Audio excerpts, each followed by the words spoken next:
Hi hello നമസ്കാരം. എൻ്റെ പേര് ലാൽബി. സത്യം പറഞ്ഞ ഞാനിവിടെ വരുമ്പോൾ എനിക്ക് ഭയങ്കര പേടിയായിരുന്നു. പുതിയൊരു ഫ്ലോറാണല്ലോ.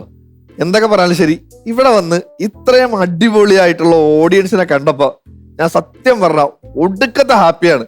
എൻ്റെ കണ്ടന്റ് സുഖിപ്പിക്കൽ എല്ലാവർക്കും സുഖിച്ചു എന്ന് ഞാൻ വിശ്വസിക്കുന്നു. ഈ സുഖിപ്പിച്ച എന്തും ചെയ്യുന്ന ചില മണ്ടന്മാരുണ്ട് നമ്മുടെ നാട്ടിൽ. അങ്ങനെ എൻ്റെ നാട്ടിൽ ഒരു 10 പേർ ലിസ്റ്റ് എടുത്ത അതിൽ ഒന്നാമത്തെ മണ്ടൻ ഞാനായിരിക്കും. ഈ കഴിഞ്ഞ ദിവസം ഞാൻ വീട്ടിലേക്ക് പോകാൻ വേണ്ടി ഇങ്ങനെ ഒരു സ്ഥലത്ത് വെക്കുമ്പോൾ ഒരു പയ്യൻ വന്ന് എൻ്റെ അടുത്ത് പറയുക, ചേട്ടൻ മറ്റേ ടി വിയിലൊക്കെ ഷോ ചെയ്യുന്ന ആളല്ലേ? ഞാൻ പറഞ്ഞു അതെ. ഉയ്യോ, ചേട്ടൻ സെലിബ്രിറ്റി ആയല്ലേ? ഒന്നും നോക്കില്ല, കയ്യിലിരുന്ന 36 രൂപ 50 പൈസ ബസ് കാശിന് അവന് 2 വടയും ഒരു ചായയും മേടിച്ചു കൊടുത്തിട്ട് 3 കിലോമീറ്റർ വീട്ടിലേക്ക് നടന്നുപോയ സെലിബ്രിറ്റിയാണ് ഞാൻ. വീട്ടിൽ ചെന്ന് വേർത്ത് കുളിച്ച് വാതിലോടന്ന് ഭാര്യ എന്നോട് ചോദിച്ചു, ഇതെന്തോടാ വേർത്ത് കുളിച്ച് വന്നേക്കണ? ഞാൻ പറഞ്ഞ് ഒരു സെലിബ്രിറ്റി ഒക്കെ ആണെങ്കിൽ അല്പം വർക്കൗട്ടൊക്കെ വേണം. ഈ ചില സുഖിപ്പിക്കലോളജിസ്റ്റുകളുണ്ട് നമ്മുടെ നാട്ടിൽ. അതായത് ഞാൻ ഈ കഴിഞ്ഞ ദിവസം വീട്ടിൽ നിൽക്കുമ്പോൾ എനിക്കൊരു കുട്ടി ഉണ്ടായി. അപ്പൊ അവനിങ്ങനെ വീണ്ടും വാതിക്കയിൽ കിടന്ന് കളിച്ചുകൊണ്ടിരിക്കുമ്പോൾ വീട്ടിലൊരു തെങ്ങേറാൻ വന്ന് പുള്ളി തെങ്ങ് കയറി ഇറങ്ങിയിട്ട് എന്നോട് ചുമ്മാ ചോദിക്കുക, സാറേ സാറേ എന്ന് വിളിച്ചപ്പോൾ തന്നെ എനിക്ക് സൂചിച്ചു കേട്ടോ. പുള്ളി എന്നോട് ചോദിക്കുക, സാറേ മോന്റെ നക്ഷത്രം എന്താന്ന്? ഞാൻ നക്ഷത്രം ഇന്നതാ.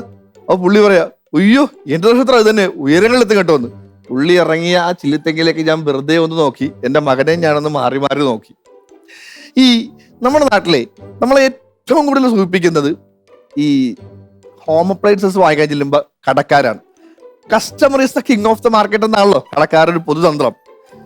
ഞങ്ങളുടെ അടുത്തൊരു ഷായ് ചേട്ടനുണ്ട്, ചായക്കട നടത്തുന്നത്. അപ്പൊ ഷായ് ചേട്ടൻ ഓണത്തിന് ഒരു 25 TV EMI മേടിക്കാന്നും പറഞ്ഞ് കടയിൽ ചെന്ന് അവരൊരു 4 വട്ടം സാറേന്നും വിളിച്ച് ഒരു 3 ഗ്ലാസ് നാരങ്ങ വെള്ളം കുടിച്ചപ്പോൾ ഷായ് ചേട്ടൻ അങ്ങോട്ട് സുഖിച്ച് 25 TV മേടിക്കാൻ പോയ ഷായ് ചേട്ടൻ EMI 42 TV മേടിച്ച് വീട്ടിലേക്ക് വന്നിട്ട് ഇപ്പൊ TV പിറക്കാത്ത കയറ്റാൻ പറ്റാണ്ട് വീണ്ടും അധികം 12 സീരിയൽ കാണുന്നത്. ഞാൻ നേരത്തെ പറഞ്ഞില്ലേ, കടക്കാരാണ് നമ്മൾ ഏറ്റവും കൂടുതൽ സൂചിപ്പിക്കണേന്ന്. അപ്പൊ എൻ്റെ വീടിനടുത്തൊരു മോണഞ്ചേന്റെ കടയുണ്ട്. മോണഞ്ചേന്റെ പ്രത്യേകത എന്ന് പറഞ്ഞാൽ നമ്മൾ വെറുതെ കയറി ചെന്നാൽ മതി. മോണഞ്ചേന്റെ എന്തെങ്കിലുമൊക്കെ പറഞ്ഞ് നമ്മൾ സൂചിപ്പിച്ച് എന്തെങ്കിലുമൊക്കെ നമ്മുടെ പടലേക്ക് കെട്ടി വെക്കും. അപ്പൊ ഈ കഴിഞ്ഞ ദിവസം എൻ്റെ വല്യച്ഛൻ മരിച്ചു പോയിട്ട് വല്യച്ഛനെ ആവാഹിച്ച് ചോട്ടാനിക്കരനെ കൊണ്ട് കുടിയിരുത്തിയിട്ട് ഞാനും വല്യമ്മയും കൂടെ വന്ന വഴി ബസ്സിറങ്ങി മോണഞ്ചേന്റെ കടയിൽ കയറി ഒരു സർവത്ത് കുടിക്കാന്നും പറഞ്ഞ് ചെന്നിരുന്ന് മോണഞ്ചേട്ടൻ വല്യമ്മേനെ കണ്ടപ്പോൾ ഒരു സൂചിപ്പിക്കലാണ്ട് തുടങ്ങി. അയ്യോ ചേച്ചി, ചേട്ടൻ 1 മണിക്കൂർ വന്നിട്ട് പോയല്ലാന്ന്.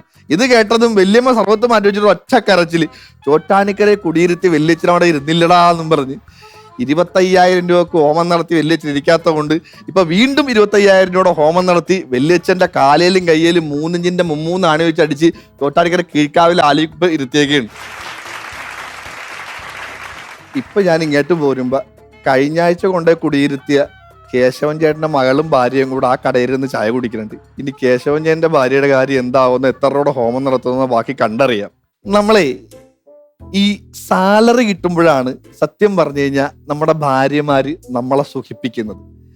സുഖിപ്പിച്ച് സുഖം പിടിച്ച് വരുമ്പോഴത്തേക്കും സാലറി തീരും. പിന്നെ ഒരു കലിപ്പിക്കൽ തുടങ്ങും അവര്. ഈ കലിപ്പിക്കലിനോട് പ്രതികരിക്കാൻ നമ്മൾ നിന്ന് കഴിഞ്ഞാൽ എന്തിനു വെറുതെ ഹേമ കമ്മിറ്റിയുടെ പുറകെ ഗാർഹിക പീഠത്തിന്റെ പുറകെയൊക്കെ പോണ്. അതുകൊണ്ട് ഞാൻ പൊതുവിൽ മിണ്ടാറില്ല. നമ്മൾ ഏറ്റവും കൂടുതൽ സൂചിപ്പിക്കുന്നത് കടം മേടിക്കാൻ വേണ്ടി നമ്മുടെ കൂട്ടുകാരന്മാർ വരുമ്പോഴാണ്. ഞാൻ ഈ കഴിഞ്ഞ ഒരു 1.5 മാസം മുമ്പ് കടയിൽ ഇങ്ങനെ മുടിവെട്ടിക്കൊണ്ടിരിക്കുമ്പോൾ ഒരു കൂട്ടുകാരൻ വന്ന് അവൻ എന്നോട് പറയാണ്, നിന്റെ ഈ മുടിവെട്ടുന്ന സ്റ്റൈൽ കണ്ട് ഞാൻ ഈ സൈഡിൽ നോക്കുമ്പോൾ ദുൽഖർ സൽമാനെ പോലെ ഇരിക്കുമെന്ന്. അത് അവൻ പറഞ്ഞപ്പോൾ ഏറെക്കുറെ സത്യമാണെന്ന് ഞാനും വിചാരിച്ച് ആ കൂട്ടത്തിൽ 5,000 രൂപ അവൻ കടം മേടിച്ച്. ഇപ്പൊ ഞാൻ ആ കാശ് തിരിച്ചു ചോദിച്ചപ്പോ അവൻ പറയേ, ഇവനെപ്പോലത്തെ ഒരു പരനാറി ഈ ലോകത്തില്ലെന്നാണ്. എന്റെ പൊന്നോ, സുഖിപ്പിക്കുന്നവരുടെ എനിക്കൊരു കാര്യം പറയാണ്ട്, പ്രാർത്ഥിക്കാൻ ഓരോരോ കാര്യങ്ങൾ ഉണ്ടാവും, സുഖിപ്പിക്കാനും ഓരോരോ കാരണങ്ങൾ ഉണ്ടാവും. സോ പിട്ടോ, പക്ഷെ പതപ്പിക്കരുത്. Thank you very much.